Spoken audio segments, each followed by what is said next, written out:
Well, today does happen to be the first full day of fall, and meteorologist Brysen Van Eck is in Yonkers for us this afternoon, checking out the conditions outside. How's it feel out there, Brysen? Oh, what a beautiful day out here, Lisa, and we're having a little bit of fun too as well. Eddie and I playing a little bit of frisbee, and I made Eddie run a little bit there, but I'll tell you what, it's okay to run today because you're not going to be sweating out here. The weather is absolutely perfect. The humidity is low, the sun is out, and it's looking like a great first full day of fall here in the Hudson Valley. Here's meteorologist Brysen Van Eck with more on what you need to know. Brysen, how are things looking at this hour? Well, the worst moving through right now at 5:01. I just measured 4.5 inches of snow outside our studios in Yonkers, and I did get a Facebook report of 4 inches in the Monroe area up in Orange County. So I think most of us, that's probably where we're at, between 4.5 inches as of 5:01, and snowing very heavily now in Westchester and southeastern Rockland counties. You'll notice the bright white here. That's moderate to heavy snow pounding many of our communities in southeastern Rockland and most of Westchester counties. But you'll also notice that mix line now beginning to move up from the south as of 5:02. That mix line just now working into Manhattan. So as we head through the next few hours, the snow will begin to mix with sleet and freezing rain from south to north, especially in Westchester and Rockland counties. I also want to point out the back edge of the steady heavy precip is already in central Pennsylvania. So by mid to late morning,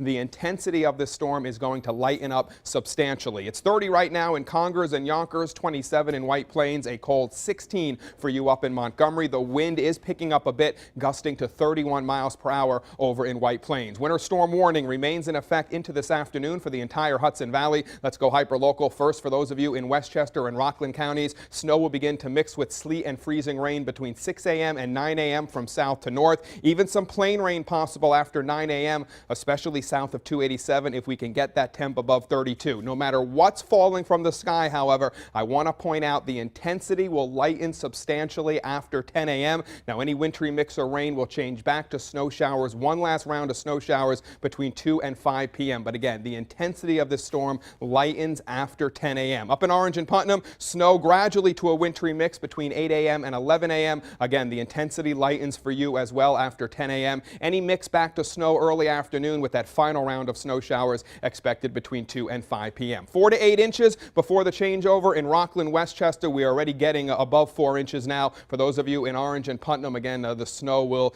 last longer for you, less mixing, 6 to 12 inches, maybe a 1/10 of an inch of ice for you, maybe a 1/4 inch of ice in Rockland and Westchester counties. Live updates. We're going to be with you all morning, so stay close to News 12 and News12.com. Right now, Christina Cartwright's here with roadways you should at least stay off of for a couple of hours. Tick season here in the Hudson Valley, and a group of local scientists at the Lewis Calder Center in Armonk are trying to help you fight the bite. News 12's meteorologist Brysen Van Eck explains.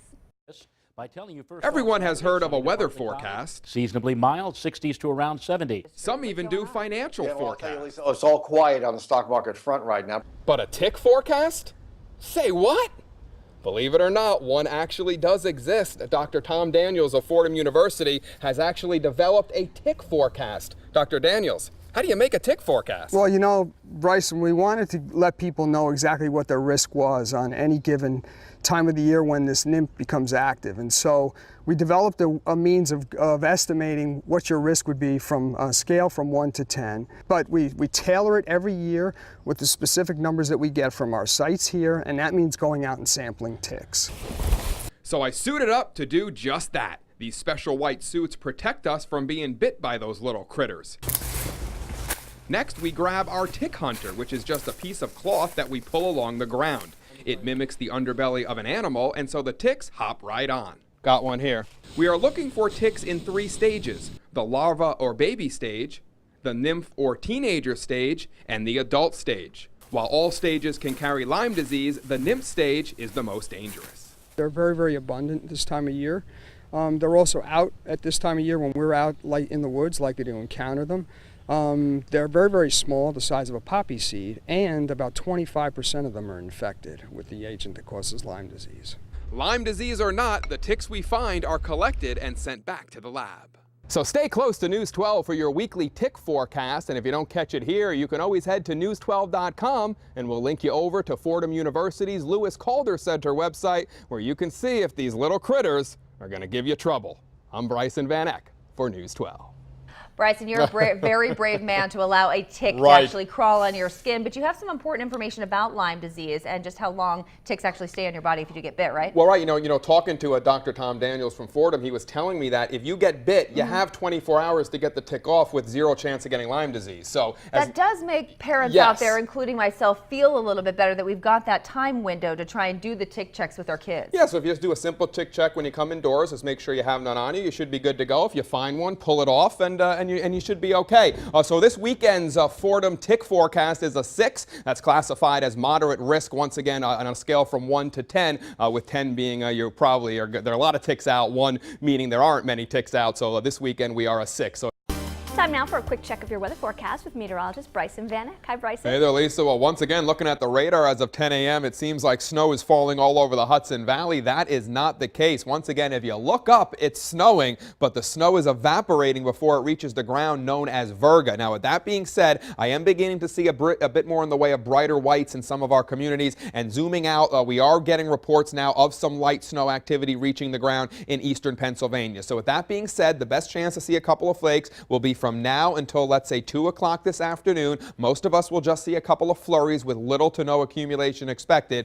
With that being said, a brief heavier snow shower possible in a few isolated spots which could coat the ground. But again, really not expecting much out of this, but don't be surprised over the next few hours if you do see a couple of flakes. Some hyperlocal temps as of 10 a.m. It's cold out there, 21 degrees in the city of Yonkers right now. It's also 21 in Montebello and Ossining, 19 currently in West Nyack and White Plains. It's 16 for you in Monroe and Florida. Once again, a snow shower or flurry possible as we head through the next couple of hours. By 3 p.m., that threat will be over with. Mostly cloudy into this evening. Conditions will be dry this evening with temperatures topping out today in the mid-20s. And I'll be back with another check of your weather in 6 minutes. Lisa. Well, like it or not, allergy season is here. You can kind of hear it in my voice sometime in the Hudson Valley. And if you suffer from it, you most likely pay attention to our daily allergy reports. But have you ever wondered how those reports are made? Well, News 12's meteorologist Brysen Van Eck made a trip out to Armonk to find out. Every day during the allergy season, I present the pollen counts to you here on News 12. But I've always wondered, how is pollen actually counted? Well, luckily, I don't have to travel far to find the answer, as we have a hyper-local pollen station right here in Armonk at Fordham University's Lewis Calder Center. It all starts on the roof. Pollen specialist Dr. Guy Robinson shows us how pollen is counted. Well, first of all, we have to take the sample out of the machine up here. This is called a Burkhardt sampler, and this will record up to 7 days of pollen. So it's a rotating drum, and it has a piece of clear tape on it. Everything that's pulled in through the pump motor, the air that's pulled in, will then get channeled into a narrow stream of air that'll focus on that strip of tape. Down from the roof and into the laboratory. The next step is to take the tape with the pollen attached out of the drum we removed from that contraption on the roof. The tape is then put onto a slide and a red dye is added and heated to make the pollen stand out under the microscope. Dr. Robinson then painstakingly examines the slide, counting every single grain he sees, and then determines what type of pollen is in the air, be it tree, grass, or ragweed. This process can take more than 2 hours. These are all oats. This counter is used to add up and organize all the pollen grains. All that information is written down and published on the Fordham University Lewis Calder Center Pollen Count webpage, so us allergy sufferers know what we are up against. Well, I hope you enjoyed your tour of the Calder Center and the demonstration on how pollen is counted here in the Hudson Valley. For News 12, I'm Brysen Van Eck. That is quite a process. That really is interesting, and I just saw that finger drag. I saw that too. That's what I was like, oh. I know it's all coming, Bryce. That's But what's thankfully, coming. you have those allergy reports Right. for all of us here. And you know what I found even more interesting, I wasn't able to get into the package, but that counter that he was adding up all the pollen grains, he not only, Dr. Robinson, not only adds up if it's tree, grass, or ragweed, but what type of tree pollen it is. Be it oak tree, be it maple tree, be it birch tree. So he gets that specific in the allergy reports. I don't show you all of that, but that's actually how specific those reports end up being. So here is your allergy report on this Friday morning. Tree pollen remains the only pollen in the air, and it continues to run high in your local community. Let's check in again on our weather with meteorologist Brysen Van Eck. Most of those sort of out of the price range, probably not on the Little wish list, bit, I guess. yes. Could be on the wish list, but probably not likely. What I would wish for is just good weather throughout the winter season. At least we'll get it today, right? Yeah, we'll see what happens this winter, but yeah, the weather great today, and we lucked out earlier this morning. The clouds broke just in time for us to catch a glimpse of that total lunar lunar eclipse. Now, this was the eclipse in its partial phase. The shadow is the Earth's shadow moving across the face of the moon. This shot was taken by our exclusive News 12 Tappan Z camera around 6 o'clock in the morning, and then totality began at 6:25. That's what you're seeing here. Again, our News 12 Tappan Z camera got this shot. You'll notice that reddish hue to the moon earlier this morning. So it was a nice show in the sky for those of us who were able to see it. And again, through the breaks in the cloud cover, we were able to see glimpses of that total lunar eclipse earlier. Now, as of late morning, we're seeing a lot of clear sky out there. In fact, those extra clouds have moved away. We will see a few clouds in our sky as we head through the day today, but the rain threat is over with. Those showers and storms from overnight are now well east of the Hudson Valley, and you'll notice on off to the west here, conditions are dry, just varying amounts of clouds and sun out there. So looking pretty good. Let's take a look at that exclusive News 12 Tappan Z camera. Earlier, it was taking a shot of the lunar eclipse. Now, just a beautiful picture looking west across the Hudson River. Again, you'll notice all that sunny sky out there. Your hyperlocal forecast for the rest of today: sun and clouds, warm, a bit breezy, but temperatures will run well above the normal high of 65, 72 in New Rochelle this afternoon, 71 in Suffern and Ossining, 69 for you out by the Delaware River in Port Jervis. Tonight, clear, seasonably chilly. Most of us will be in the 40s. Few spots south of 287 in the 50s, 51 in Pelham tonight, 49 in Piermont, 47 in Peekskill, 43 overnight in Montgomery and Garrison. Here comes your 7-day forecast, where the weekend is always in view. Tomorrow, sunny and seasonable with highs in the mid-60s. Friday, partly sunny, maybe a shower later in the day. Friday shaping up to be mainly dry, however, with highs in the lower 60s. It looks like we will deal with a quick shot of rain overnight Friday. That rain may linger into Saturday morning, but Saturday afternoon looks dry at this point, and Sunday continues to look totally dry. Highs this weekend will be in the 60s. Partly sunny Monday with a high of 66. Some showers next Tuesday, but next Wednesday looking dry here in the Hudson Valley. And I'll be back with another check of your weather in 7 minutes. Right now we want to check in with meteorologist Brysen Van Eck, because we've been talking about this storm for days now, but we really didn't get as much snow as we first thought we were going to get, right, Brysen? No, we didn't, and I think that's because the storm formed farther to the east than we thought. We did talk about this yesterday morning. I was saying if the storm did form farther east, snowfall totals would be lower here in the Hudson Valley, and that is exactly what happened. You'll notice as the 11 o'clock hour, the nor'easter now centered just to the east of Cape Cod. The storm formed last night right in this general vicinity here, just south of Nantucket and Martha's Vineyard. The models that we were looking at was having the storm form off the south shore of Long Island, off of Montauk Point, and that 50 to 100 mile jog to the east is what kept the heavy, crippling snows east of the Hudson Valley. Now, as of the 11 o'clock hour, we are dealing with a moderate burst of snow in parts of Putnam and northern Westchester counties. So again, this storm is not totally done. Occasional snow, mainly light, but there will be some moderate bursts that will be with us for the next couple of hours,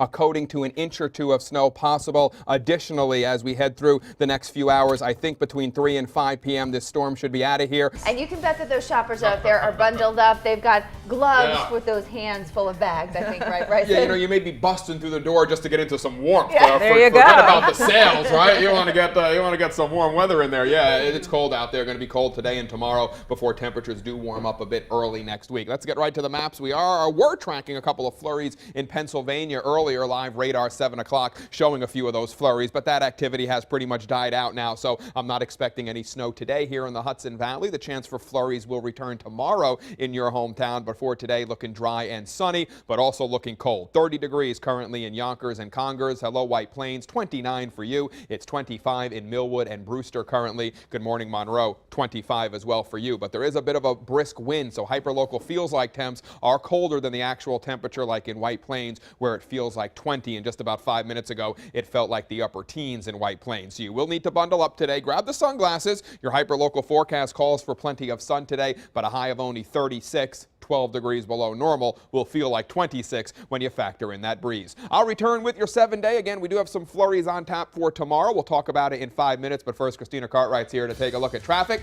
Just about to turn 7:02 on this Friday morning. Hey, Christina. Yeah, I like that idea a lot better than golf. Golf's a lot harder than tough. that, I would It's think. tough. I mean, and those things are pretty They're big. big. I like the big holes. We have something called a foot wedge that sometimes we play at the club. So let's say my ball is up against a tree and I can't hit it. Right. Chelsea, look, a plane, and then I kick it with my foot, and then all of a sudden I got a perfect lie.